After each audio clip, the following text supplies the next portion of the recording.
You know, my granddaughters could help Jesus out. They could perform skits to illustrate the teaching of Jesus. These toddlers now do the parable of the prodigal son on a daily basis. Last weekend we were together and I heard them and saw them do it. 2.5-year-old twin girls starting to talk. One of them says very sweetly, "Okay!" And the other one says quietly but firmly, "No!" Just like the two kids in Jesus' parable. One is the good kid, and one is the rebel who will not obey. The elder brother, the prodigal son, and my twin granddaughters. Now, I am sure that in future years, they go through different phases, and the roles are going to switch back and forth, because that's the way twins are.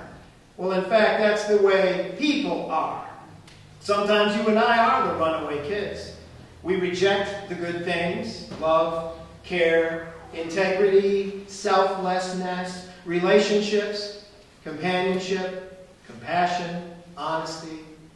And we run off toward destructive places and behaviors.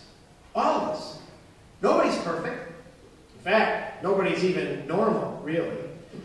Every human being is flawed and quirky and broken in some way.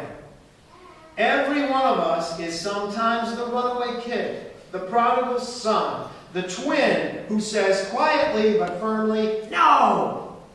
But sometimes instead, we are the good kid, the elder sibling, the one who says sweetly, "Okay!" Even then, however, we are still flawed and quirky, and it's when we are being the good kid that we can become resentful. It's not fair that this other loser gets forgiven. It's not right that the runaway gets off scot-free. It stinks that Sleazy here gets a welcome home party. Now, I've lived with this gospel, this parable of the prodigal son, for decades. And the more I think about it, the more I believe that we are all both sons. We are the prodigal son, all of us. We are the runaway kid, the rebel, the selfish one who says no. And we are the elder son, all of us. We are the good kid, the rule keeper, the church people who say, "Okay."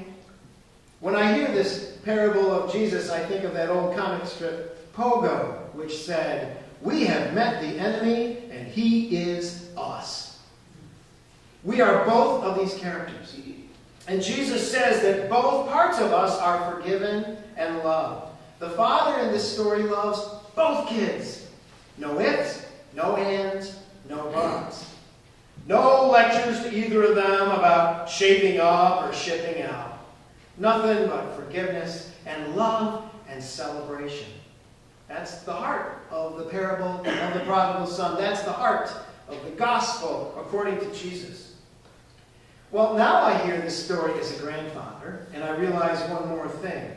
Not only am I the prodigal son, not only am I the elder brother, I'm also supposed to be, yes, the forgiving father.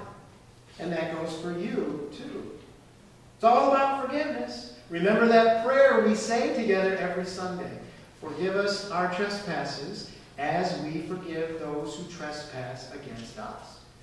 We are the runaway kids in need of forgiveness. We are the good kids who resent easy forgiveness given to others. And we also have to step into the shoes of the forgiving Father. Forgive and you will be forgiven, Jesus said. Be like your Father in heaven, he said. Well, it's not easy. How easy can it be to be God? It's not easy, but it is our standard. Forgive.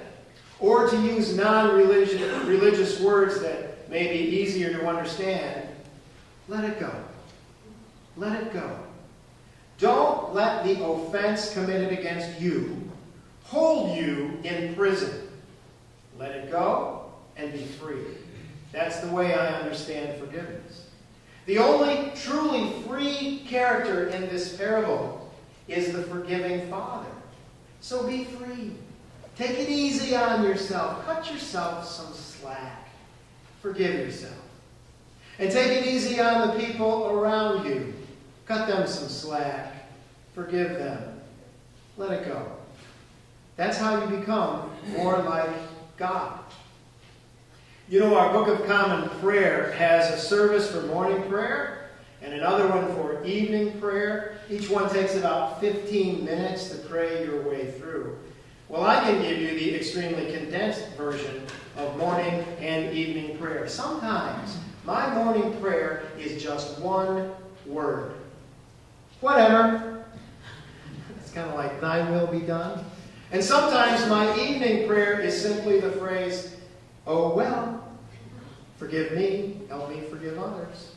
You and I are the runaway kid. You and I are the good but resentful kid. And most amazing of all, you and I are the forgiving Father. Or if you prefer, the blessed mother of second chances. So let it go. Forgive yourself and others and be free.